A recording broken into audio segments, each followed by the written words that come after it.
اعوذ باللہ من الشیطان الرجیم بسم اللہ الرحمن الرحیم۔ السلام علیکم ناظرین، ایک مرتبہ پھر آپ کو اپنے پروگرام پیام رمضان میں خوش آمدید کہتے ہیں۔ اور آج ہم جس موضوع پر گفتگو کریں گے وہ یہ ہے کہ پروردگار عالم نے ماہ مبارک رمضان میں ایک ایسی شب کو قرار دیا ہے کہ جو شب بہت عظمت اور فضیلت کی حامل ہے، یعنی شب قدر، لیلۃ القدر جس کو کہا جاتا ہے۔ تو اسی حوالے سے گفتگو کرنے کے لیے ہمارے ساتھ موجود ہیں مولانا سید علی نقی کاظمی صاحب۔ السلام علیکم۔ قبلہ ہم آپ کا پھر شکریہ ادا کرتے ہیں کہ آپ ہمارے پروگرام میں تشریف لائے۔ قبلہ، شب قدر کے حوالے سے ہمارا آج کا پروگرام ہے، اور پہلا سوال جو ہے وہ ہمارا یہ ہے کہ شب قدر کی سب سے بڑی خصوصیت کیا ہے؟ اعوذ باللہ من الشیطان الرجیم بسم اللہ الرحمن الرحیم الحمد للہ رب العالمین والصلاة والسلام علی اشرف الانبیاء والمرسلین اما بعد فقد قال اللہ تبارک و تعالی فی کتابہ المجید بسم اللہ الرحمن الرحیم انا انزلناہ فی لیلۃ القدر وما ادراک ما لیلۃ القدر لیلۃ القدر خیر من الف شہر تنزل الملائکۃ والروح فیہا باذن ربہم من کل امر۔ نہایت ہی ممنون مشکور ہوں کہ آپ نے اپنے اس پروگرام میں مدعو کیا۔ شب قدر، جیسا کہ میں نے آپ کے سامنے تلاوت بھی کی سورہ قدر کی کچھ آیات کی، تو یہ ایسی بابرکت رات ہے کہ سورہ قدر کی ابتدا میں ہی اس خالق کی کردگار نے ارشاد فرمایا کہ انا انزلناہ فی لیلۃ القدر، ہم نے اس رات کو قدر والی رات بنایا، اس کو ہم نے شب قدر بنایا۔ اس کو جو قدر و منزلت ملی ہے وہ اسی قرآن کے نزول سے ملی ہے۔ تو اس رات کی جو سب سے بڑی خصوصیت ہے وہ نزول قرآن ہی ہے، کہ قرآن کو نازل کر کے اس خالق کے کردگار نے ایک عام رات کو ایک قدر والی رات بنا دیا، اور کیسی قدر والی رات بنایا کہ جس کو 1000 دنوں سے نہیں، 1000 راتوں سے نہیں، بلکہ 1000 مہینوں سے افضل قرار دیا۔ اور اس کو جو فضیلت ملی ہے وہ اس قرآن کے بابت ملی ہے۔ اب قرآن کا جو نزول ہے، خود ہم قرآن مجید کو اٹھا کر دیکھیں تو دو طرح کا نزول بیان ہوا ہے۔ ایک ہے قرآن کا مراحل میں تدریجی طور پر اور آہستہ آہستہ نازل ہونا، مختلف مناسبات کے اعتبار سے، کسی خاص شخصیت کے بارے میں، کسی خاص ہستی کے بارے میں، تو یہ بتدریج نازل ہوتا رہا۔ اس قسم کے نزول کو جو تعبیر استعمال ہوئی، جو اصطلاح میں اسے کہا جاتا ہے، وہ ہے تنزیل، کہ آہستہ آہستہ اس قرآن مجید کو نازل کیا، جو کہ دور رسالت باب میں 23 سال کے عرصے کے اندر نازل ہوا، جس کی ابتدا 27 رجب المرجب کے جب رسول خدا مبعوث بر رسالت ہوئے، سورہ علق کی ابتدائی آیات سے آغاز ہوا، اور 23 سال کے اندر اس قرآن مجید کو آہستہ آہستہ مناسبت و حالات و واقعات کے اعتبار سے نزول ہوتا رہا۔ اور دوسرا ہے نزول، وہ ہے نزول دفعی، یعنی ایک ہی مرتبہ نازل ہونا۔ اور اس کے ضمن میں یہاں پہ ایک آیت بھی نقل کر دوں،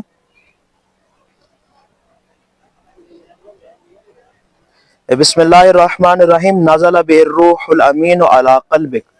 ہم نے اس قرآن مجید کو روح الامین کے ذریعے آپ کے دل پر نازل کیا۔ ایک یہ آیت لے لے، اور جو میں نے آیت سورہ قدر کی تلاوت کی اس کے اندر بھی جو تعبیر آئی ہے، دونوں میں تعبیر ایک جیسی ہے۔ یعنی اس قسم کے جو نزول کو اصطلاح میں انزال کہا جاتا ہے، یعنی ایک ہی مرتبہ نازل کرنا۔ تو یہ جو نازل ہوا ہے یہ آج کی اس رات میں نازل ہوا ہے، یہ شب قدر میں نازل ہوا ہے۔ اور جو دوسرا میں نے بیان کیا وہ 23 سال کے عرصے میں نازل ہوا ہے، لیکن اس کا مطلب یہ نہیں کہ دو طرح کی قرآن ہے، بلکہ قرآن ایک ہی ہے، ایک ہی قرآن ہے۔ ایک قلب رسول گرامی اسلام پہ ایک ہی مرتبہ یک بارگی شب قدر میں نازل ہوا، اور ایک وہ قرآن ہے جو حالات و واقعات کی مناسبت کے اعتبار سے 23 سال کے اندر جو ہے وہ نازل ہوا۔ اب اس کے متعلق یہاں پہ میں امام خمینی کا ایک قول نقل کر دیتا ہوں کہ وہ کہتے ہیں ھذا القرآن النازل فی لیلۃ القدر ہوا ذالک القرآن العلمی فی السر المکنون والغیب، کہ یہ جو قرآن اس شب کے اندر نازل ہوا، کہ یہ جو قدر والی رات کے اندر نازل ہوا ہے، حقیقت میں یہ وہی قرآن ہے جو سر مکنون اور غیب کے اندر موجود تھا، ٹھیک ہے۔ اور ہم نے اس قرآن کو مراتب میں، بعد میں، پہلے ہم نے قلب رسول پر اسے ایک مرتبہ ہی نازل کر دیا، اور بعد میں ہم نے اس کو مراحل میں نازل کیا، لیکن وکان متحدن فی مقامہ مع الذات، مقام کے اعتبار سے یہ اپنی ذات کے ساتھ متحد تھا. ایسا نہیں تھا کہ الگ الگ دو قسم کے قرآن رسول پہ نازل ہے, ایک ہی قرآن تھا. ایک ہی قرآن ہے,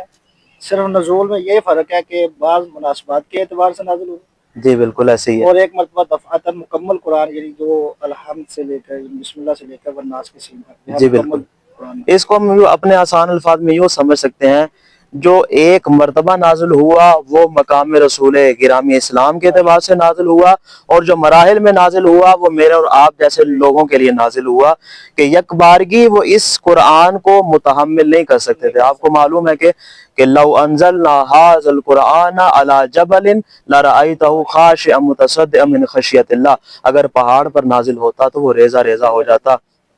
عام انسان بھی اس کا بوجھ نہ اٹھا پاتا. یہ وہ دوش نبوت ہی اس قابل تھے کہ جو ایک مرتبہ ہی اپنے قلب کے اوپر اس کو متحمل کر گئے. عام انسانوں کے یہ 23 سالہ دورانیے کے اندر یہ قرآن مختلف مراحل میں نازل ہوتا رہا, اور یہ ایک عظیم تاریخی رات ہے جس کو فضیلت ملی ہے تو اسی قرآن کی بابت سے. لیکن اس کا مطلب یہ نہیں کہ ایک مرتبہ رسول گرامی اسلام کے دور میں اس کے بعد ختم ہو گئی, نہیں, جب تک قیامت آئے گی ہر سال شب قدر آتی رہے گی, اور ہر سال اس نزول قرآن کی یاد کو تازہ رکھا جائے گا.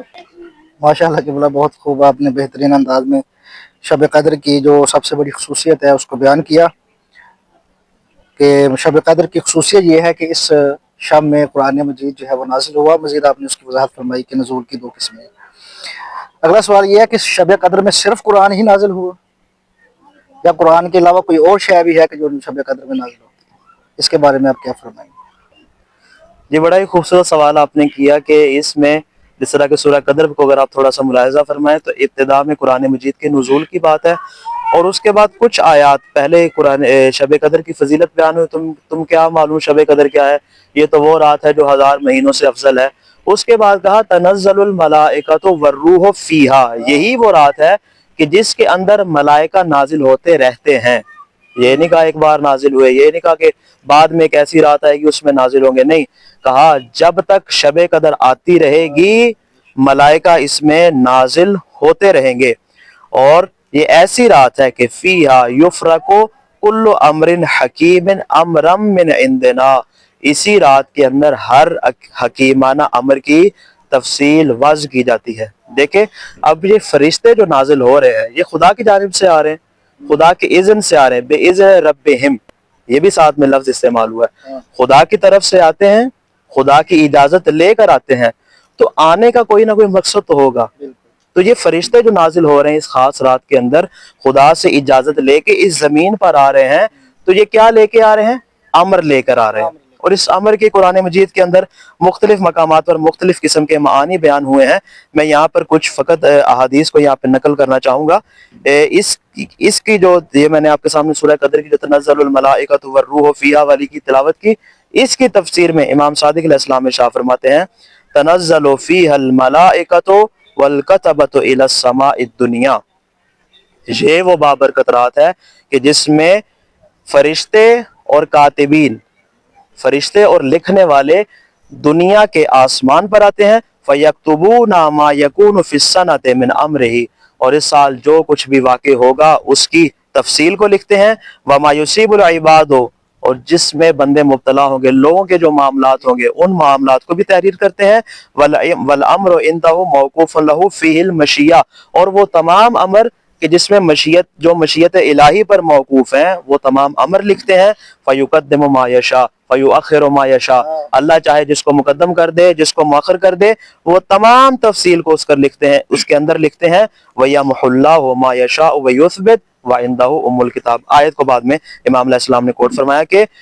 اللہ کے پاس ام الکتاب ہے, جس کو چاہے تحریر کر دے اور جس کو چاہے اس میں سے مٹا دے. وہ تحریر کر دیتے ہیں اور اس کے بعد وہ مشیت خدا کے مطابق جو اس کا فیصلہ ہوگا وہ انجام پائے گا. ابھی بات مکمل نہیں ہوئی, ابھی فقط یہ ہے کہ فرشتے آئے ہیں, کیا کرنے آئے ہیں؟ وہ ان تمام امور کو لکھتے ہیں جو آئندہ سال وقوع پذیر ہوں گے. اور فقط فرشتوں کی بات نہیں, تنزل الملائکۃ والروح, یہ روح کیا ہے؟ اس کے متعلق امام خمینی فرماتے ہیں کہ روح کی خلقت خدا کے فرشتوں کی خلقت سے زیادہ عظیم ہے. یعنی اگر آپ فرشتوں کا سب سے بلند ترین مرتبہ دیکھیں تو فرشتوں میں جو بلند مرتبہ ملا ہے وہ اس روح کو ملا ہے. یعنی الگ ایک تعبیر میں نہیں کہا کہ فرشتوں کے اندر روح کو شامل نہیں کیا. تنزل الملائکۃ والروح, فرشتے بھی آتے ہیں اور اس کے ساتھ روح بھی آتی ہے. خلقت کے اعتبار سے اسے عظیم مرتبہ ملا اور نیز اس کو رتبے کے اعتبار سے بھی زیادہ شرف ملا دیگر ملائکہ سے. اب ملائکہ زمین پر آگے امر خداوندی کو لکھتے ہیں, پورے سال کے اندر جو کچھ ہوگا اس کو لکھتے ہیں, پھر کرتے کیا ہیں اس کے متعلق یہاں پہ میں ایک اور حدیث کو نقل کرنا چاہوں گا کہ امام فرماتے ہیں ینزل فی لیلۃ القدر الی ولی الامر تفسیر الامور سنتن سنا, کہ یہ وہ شب قدر ہے جس میں ولی امر کی جانب ایک ایک سال کے امور کی تفسیر نازل ہوتی ہے. ولی امر کے پاس سارے معاملات لے کر آتے ہیں پورے سال کے اندر. ظاہر ہے جب امر لے کر آ رہے ہیں تو امر کے لیے کوئی اولو الامر کا ہونا ضروری ہے. تو جب تک قیامت نہیں آئے گی اس زمین پہ پر اولو الامر باقی رہے گا. جب رسول خدا تھے تب وہ اولو الامر تھے, ان کے بعد امیر المومنین تھے, اس کے بعد امام حسن علیہ السلام تھے, امام حسین علیہ السلام تھے, سلسلہ چلتا رہا. آج بھی ایک اولو الامر موجود ہے جن کے پاس یہ فرشتے پورے سال کے امر کو لے کر آتے ہیں اور انہیں بتاتے ہیں کہ فلاں فلاں کے لیے یہ امر انجام دیا جائے گا, اور لوگوں کے متعلق جو امام وقت نے کام انجام دینے ہیں ان کو بھی اس کے اندر ذکر کیا جاتا ہے. ٹھیک, اور آخری حدیث یہاں پہ میں نقل کر دوں کہ اس شب قدر کے حوالے سے جو میں نے ابتدا میں سورہ قدر کی تلاوت کی, حدیث قدسی ہے کہ یہاں پہ میں نقل کرنا چاہتا ہوں کہ جب رسول گرامی اسلام معراج پہ تشریف لے گئے تو وہاں پر جو خدا کے ساتھ کلام ہوا اس میں جو جملہ امام صادق علیہ السلام کی زبانی نقل ہوا ہے اس کو میں ذکر کرنا چاہوں گا. اوحى اللہ عز وجل الیہ, خداوند متعال نے وہی فرمائی اپنے نبی کے اوپر, اقرا یا محمد, اے محمد پڑھیے تلاوت کیجئے, نسبت ربک, تلاوت کرنی ہے اپنے رب کی نسبت سے. کون سی؟ سورہ توحید کی, قل هو اللہ احد اللہ الصمد لم یلد ولم یولد ولم یکن لہ کفوا احد, خدا کی توحید کی بنسبت بیان کر کے ذکر کیا, اور پھر فرمایا ثم اوحی الیہ اقرا, اس کے بعد کہا اب تلاوت کیجئے انا انزلناہ فی لیلۃ القدر. خود اپنی ذات کے لیے سورہ توحید کی تلاوت فرمائی, اور جب رسول کی بات آئی تو کہا انا انزلنا کی تلاوت کیجئے. اگلا جملہ سنیے گا, فإنہا نسبتک ونسبت اہل بیتک الی یوم القیامہ, یہ وہ سورہ ہے جو میں نے آپ کے لیے اور قیامت تک آپ کی اہل بیت جتنی بھی آئے گی ان سب کی شان کے لیے میں نے یہ سورہ نازل کیا ہے. تو گویا ہم کہہ سکتے ہیں کہ اگر توحید کی بات کی جائے تو سر فہرست سورہ توحید آتا ہے, اور اگر اہل بیت کی شان کا تذکرہ کیا جائے اور ایسی شان جو ہر زمانے کے اندر زندہ اور جاوداں ہے تو وہ سورہ مبارکہ قدر آتی ہے. ماشاءاللہ قبلہ, بہت خوب آپ نے بتایا, اس شعر کو بہت آسان انداز میں بیان فرمایا کہ ماہ مبارک رمضان میں جو شب قدر ہے, اور شب قدر میں قرآن بھی نازل ہوا ہے, اور قرآن کے علاوہ ملائکہ بھی نازل ہوتے ہیں, اور روح بھی نازل ہوتی ہے, کہ جو ملائکہ میں سے ہی ایک خاص مرتبہ شخصیت. اگلا سوال جو ہے وہ میرا یہ ہے کہ شب قدر کے بارے میں قرآن مجید میں پروردگار عالم نے سورہ قدر میں فرمایا کہ یہ ایسی رات ہے کہ جو 1000 مہینوں سے افضل ہے. تو یہ 1000 مہینوں سے افضل ہے, اس کے مراد کیا ہے؟ پروردگار عالم اس آیت میں کیا فرمانا چاہ رہا ہے, کیا سمجھانا چاہ رہا ہے, اس کے بارے میں ذرا بیان فرمائیں. یہ بڑا بہترین سوال آپ نے کیا. اس میں یہی ذکر کرنا, ایک حدیث میرے مورد نظر ہے, اجازت ہو تو میں اس کو یہاں پہ عرض کر دوں. رسول کرام اسلام کے سامنے ایک شخص کا تذکرہ کیا گیا جس کا تعلق بنی اسرائیل سے تھا, اور ایسا شخص تھا کہ جس نے خدا کی راہ میں 1000 سال کے لیے اس نے جہاد کیا. اور جو تعبیر استعمال ہو حمل السلاح علی عاتقہ, کہ وہ اپنے کندھے کے اوپر اس نے اسلحہ اٹھائے رکھا 1000 سال کے لیے, اپنی ذات کے لیے, اپنے مقصد کے لیے, کوئی اپنی غرض تھی, فرمایا نہیں, فی سبیل اللہ, اللہ کی راہ کے لیے اس نے 1000 سال. جب رسول کے سامنے اس بنی اسرائیل کے ایک شخص کا تذکرہ ہوا, فعجب من ذالک, رسول خدا نے تعجب فرمایا, اور اس کے بعد آپ نے بارگاہ کردگار میں دست دعا بلند کیے, اور تمنا ان یکون ذالک فی امتہ, باراللہ یہ جو بنی اسرائیل کا جو شخص ہے, جیسا کام اس نے تیری راہ میں انجام دیا ہے ایسا کام میری امت کے اندر بھی ہونا چاہیے. لیکن مسئلہ کیا درپیش آ رہا تھا؟ سنیے گا جملہ, یا رب, رسول خدا نے دعا کے لیے ہاتھ اٹھایا, فرمایا یا رب امتی اکثر الامم اعمارا واقلھا اعمالا, میری امت وہ ہے جن کی عمریں بھی کم ہیں، جب عمریں کم ہیں تو یقیناً ان کے اعمال بھی کم ہیں، تو عمریں کم ہیں ان کے اعمال بھی کم ہے، تو بار الہ فاعطاہ اللہ لیلۃ القدر، کو ایسی چیز عطا فرما کہ ان کو بھی وہی ثواب مل سکے جو ایک اسرائیلی کو ثواب ملا تھا۔ تو خداوند کردگار نے ان کے لیے شب قدر کو نازل فرمایا اور کہا یہ شب قدر ایسی رات ہے کہ خیر من الف شہر، یہ ان 1000 مہینوں سے افضل ہے، برابر نہیں کہا، اس سے کم تر نہیں کہا، کہا یہ ان 1000 مہینوں سے افضل ہے۔ الذی حمل الاسرائیلی السلاح فی سبیل اللہ، کہ جس میں اس اسرائیلی نے اپنے کندھے پر وہ اسلحہ رکھ کر خدا کی راہ میں جہاد کیا تھا، اس سے بھی افضل اس رات کو قرار دیا۔ اور کیسی بافضیلت ہے یہ رات، ایک جملہ سنیے گا یہاں پر، حضرت موسیٰ نے کہا بار الہ ارید قربک، خدایا میں تیرا قرب چاہتا ہوں، تو فرمایا قربا لمن استیقظ فی لیلۃ القدر، میرا قرب اسے نصیب ہوگا جو شب قدر کو جا کر گزارے۔ یہ فضیلت خدا بیان کر رہا ہے، ہمارے نبی کو بیان نہیں کر رہا، حضرت موسیٰ علیہ السلام کو بیان کر رہا ہے کہ جو شب قدر جا کر گزارے اس کو میرا قرب حاصل ہوگا۔ حضرت موسیٰ یہاں پر راضی نہ ہوئے، کہا الہی ارید رحمتک، پروردگارہ مجھے تیری رحمت بھی چاہیے، فرمایا اگر میری رحمت چاہیے تو رحمتی لمن رحم المساکین لیلۃ القدر، اگر کسی کو میری رحمت چاہیے تو وہ شب قدر میں مسکینوں کے اوپر رحم کرے۔ حضرت موسیٰ نے اکتفا نہیں کیا، کہا الہی ارید الجواز علی الصراط، بار الہ پل صراط سے گزرنے کا مجھے پرمٹ بھی چاہیے۔ آواز کردگار آئی ذالک لمن تصدق بصدقۃ فی لیلۃ القدر، فرمایا یہ جو پرمٹ ہے گزرنے کا یہ اسی کو ملے گا جو شب قدر میں میری راہ میں کسی کو صدقہ و خیرات کرے۔ حضرت موسیٰ رک نہیں رہے، آگے فرماتے الہی ارید النجات من النار، پروردگارہ مجھے جہنم سے نجات بھی چاہیے، فرمایا ذالک لمن استغفر فی لیلۃ القدر، جو شب قدر میں استغفار کرے گا اسے جہنم سے نجات مل جائے گی۔ رک گئے حضرت موسیٰ؟ نہیں، آخری بات کی، کہا الہی ارید رضا کا، پروردگارہ مجھے تیری رضا بھی چاہیے۔ اب سنیے گا، خدا کی رضا عام دنوں میں حاصل کرنا بڑا مشکل ہے،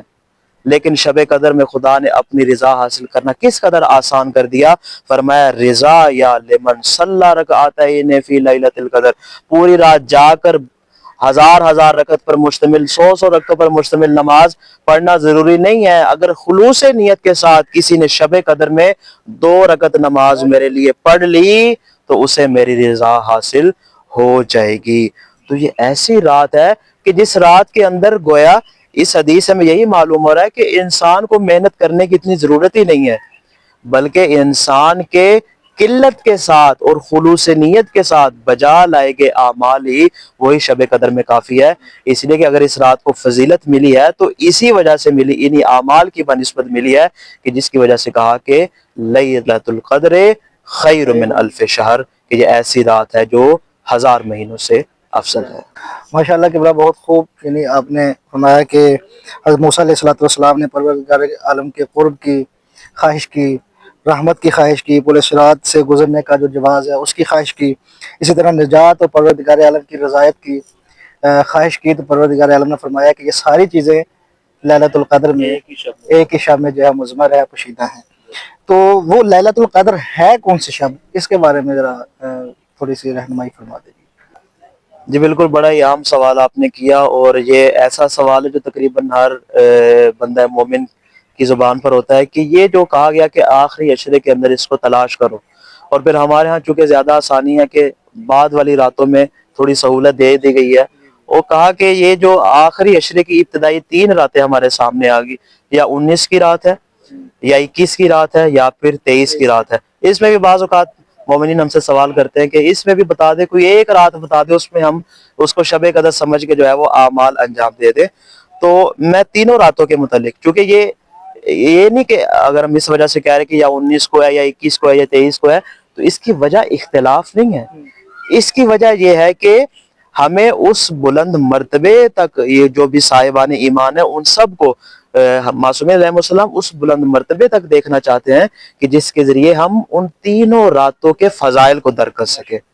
اس لیے کہ ممکن ہے ایک رات کے اندر نہ ہو، ممکن ہے اسے 3 راتوں میں تقسیم کیا گیا ہو، جیسا کہ یہاں پہ میں عرض کر دوں، امام صادق علیہ السلام ارشاد فرماتے ہیں التقدیر فی 19،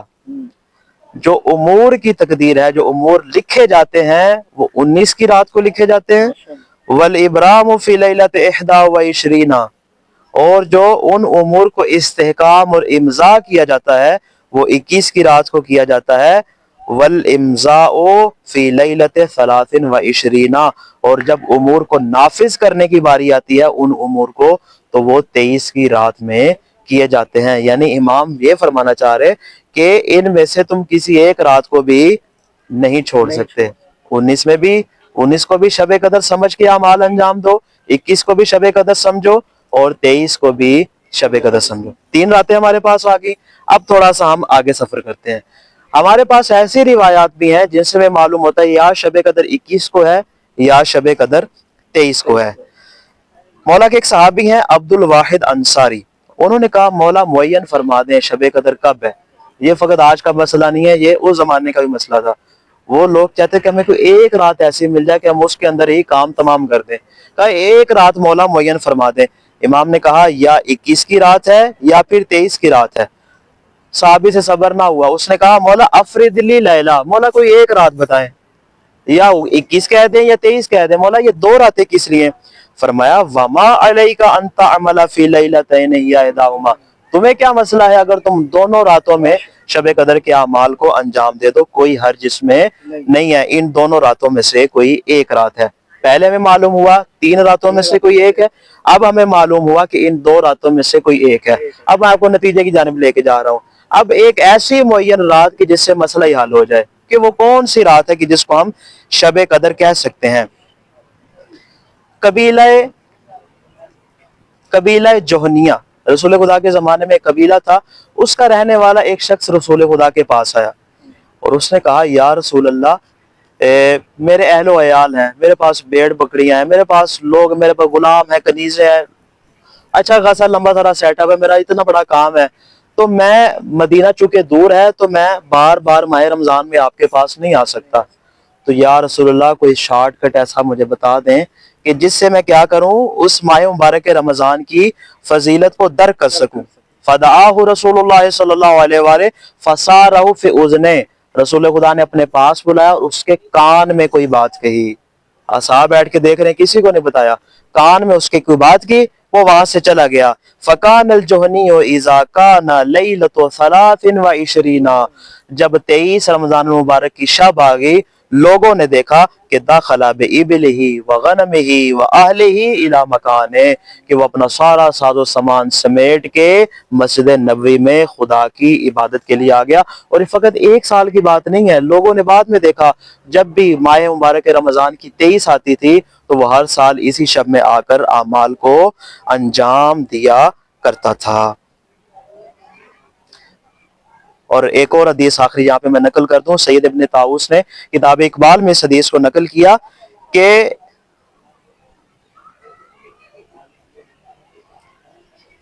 یہ صحیح اسناد کے ساتھ سفیان ابن سمت سے روایت نقل ہوئی ہے کہ اس نے کہا کہ میں نے امام صادق علیہ السلام سے کہا افرد لی لیلۃ القدر، مولا شب قدر کو معین فرما دیں۔ فرمایا قال لیلۃ 23، امام نے قصہ تمام کر دیا کہ شب قدر جو ہے وہ 23 رمضان مبارک کی رات ہے، لیکن اس کا مطلب یہ نہ ہو کہ ہم باقی راتوں سے اپنی جان چھڑائیں۔ ہو سکتا ہے کچھ امور ایسے، جیسے میں نے ابتدا میں حدیث نقل کیا کہ شب قدر کو گویا کہ تقسیم کر دیا گیا، پہلی رات وہ ہے جس میں امور کو لکھا جاتا ہے، دوسری رات میں ان کو امضاء دیا جاتا ہے، استحکام دیا جاتا ہے، اور جب تیسری رات آتی ہے تو اس کے اندر امور کو نافذ کیا جاتا ہے۔ تو کوشش کرنی چاہیے کہ ان تینوں راتوں کے اندر انسان ان تمام اعمال کو انجام دے کہ جن کو شب قدر میں انجام دینے کا حکم دیا گیا ہے۔ ماشاءاللہ قبلہ، بہت خوب آپ نے روایات ہمیں معصومین علیہ السلام کی روشنی میں لیلۃ القدر کی اہمیت کو بھی واضح کیا، اور پھر لیلۃ القدر کون سی شب ہو سکتی ہے اس میں بھی رہنمائی فرمائی تعلیمات اہل بیت علیہ السلام کی روشنی میں۔ تو اسی سے ہم آپ کا ایک مرتبہ پھر شکریہ ادا کرتے ہیں کہ آپ ہمارے پاس تشریف لائے۔ تو ناظرین، اسی کے ساتھ آج کے پروگرام کا وقت جو ہے وہ ختم ہوتا ہے، انشاءاللہ ملاقات ہوگی نیکسٹ پروگرام میں، تب تک کے لیے اللہ